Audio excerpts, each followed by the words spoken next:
Bismillahirrahmanirrahim.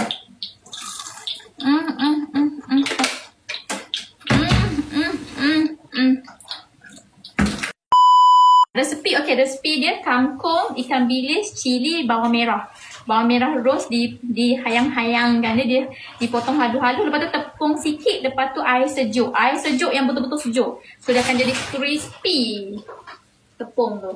Tak payah baking soda, penaik semua tak payah, telur pun tak payah. Lepas tu letak pasti sedap. Ini namanya cekodok jimat kos. Durhaka dengan resepi kan. Orang dah kata kangkung-kangkung je. Kucai lah, kunyit lah, sawi lah.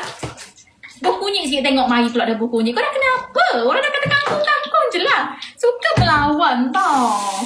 Orang punya resepi lepas tu lagi lah. Medan boleh tak gini? Bubur kunyit sikit. Terasa ya, ya Allah.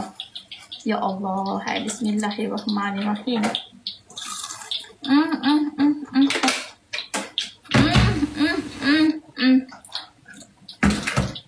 Terror betul lah. Pucuk dia pernah buat juga.